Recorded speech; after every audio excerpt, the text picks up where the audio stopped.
নমস্কার বন্ধুরা, আশা করি আপনারা সবাই ভালোই আছেন। টুটু রান্নাঘরে আপনাদের সবাইকে স্বাগত। আমাদের আজকের রেসিপি কাঁকড়া পোস্ত। আজকে রান্নার জন্য উপকরণগুলি হলো বড় সাইজের কাঁকড়া, চিনি, হলুদ, লবণ, টমেটো কুচি, পেঁয়াজ এবং লঙ্কার কুচি আর পোস্ত বাটা। সবার প্রথমে আজকে আমরা কাঁকড়াগুলো বানিয়ে নেব।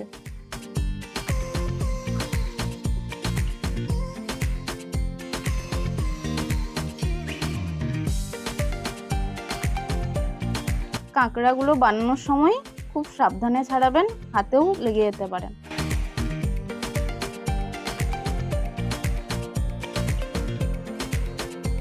কাঁকড়ায় আমরা নুন হলুদ মাখিয়ে নেব।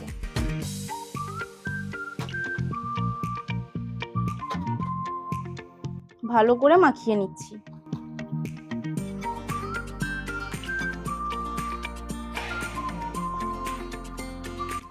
একটা ছোট্ট টিপস, পোস্তটাকে আধ ঘন্টা মতো ভিজিয়ে মিহি করে বেটে নেবেন, এতে রান্নার স্বাদটা ভালো হয়। কড়া গরম হয়ে গেছে, দিয়ে দিচ্ছি তেল। তেল গরম হয়ে গেছে, কাঁকড়াগুলোকে হালকা করে ভেজে নেব যাতে কাঁকড়া কাঁচা গন্ধটা চলে যায়। বন্ধুরা, আপনারা কাঁকড়ার কে কী রেসিপি পছন্দ করেন এটা কমেন্টে জানাতে পারেন। কাঁকড়ার কোনো রেসিপিও চাইলে আপনারা জানাতে পারেন। কাঁকড়াগুলো ভাজা হয়ে গেছে, এবার আমরা তুলে নিচ্ছি। রান্নার জন্য 3টে বড় সাইজের পেঁয়াজ কুচি দিয়ে দিচ্ছি।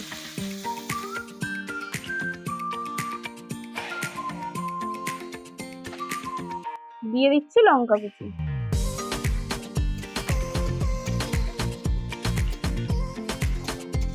পেঁয়াজ লঙ্কাগুলো লাল লাল করে ভেজে নেব।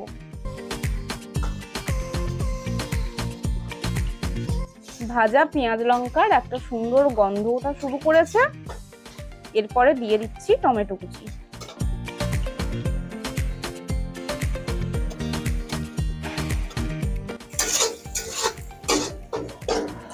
পেঁয়াজ, টমেটো, লঙ্কা সবকিছু লাল লাল করে ভেজে নিয়েছি। এবার দিয়ে দিচ্ছি পোস্ত বাটা। পোস্তর বাটি ধোয়া জলটাও দিয়ে দিচ্ছি।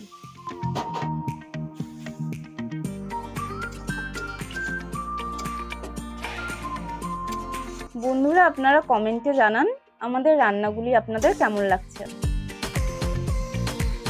এই রান্নাটি কম সময়েও বাড়িতে তৈরি করে নিতে পারেন। এতে দিয়ে দিচ্ছি সামান্য একটু নুন।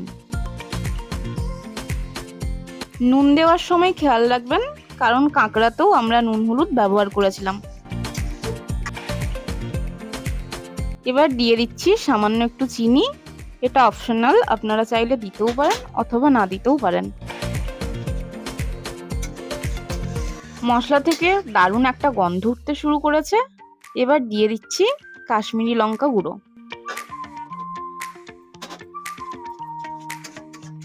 এই রান্নাটা করে অবশ্যই জানান রান্নাটা আপনাদের কেমন লাগলো। অনুরোধ করব রান্নাটি আপনাদের পরিবার এবং বন্ধু বান্ধবদের মধ্যে শেয়ার করে দিতে। মশলা থেকে খুব সুন্দরভাবে তেল ছেড়ে এসেছে। এবার দিয়ে দিচ্ছি 1 বাটি মতো জল।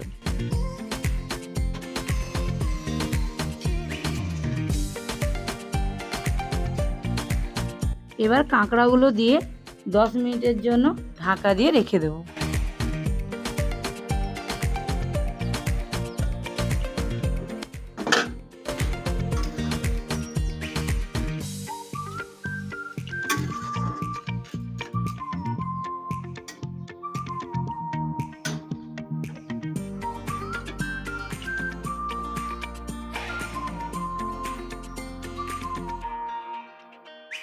এই সময় গ্যাসের ফ্লেমটি আপনারা মিডিয়াম রাখবেন। এই 10 মিনিটের মধ্যে কাঁকড়ার ভেতরে মশলাটা খুব সুন্দরভাবে ঢুকে যাবে। 10 মিনিট হয়ে গেছে। মা, পোস্তের একটা খুব সুন্দর গন্ধ উঠেছে। হ্যাঁ, ঠিক বলেছিস। বন্ধুরা, কাঁকড়া পোস্ত প্রস্তুত হয়ে এসেছে। ঝোলটা ঘন আর মশলায় ভরপুর।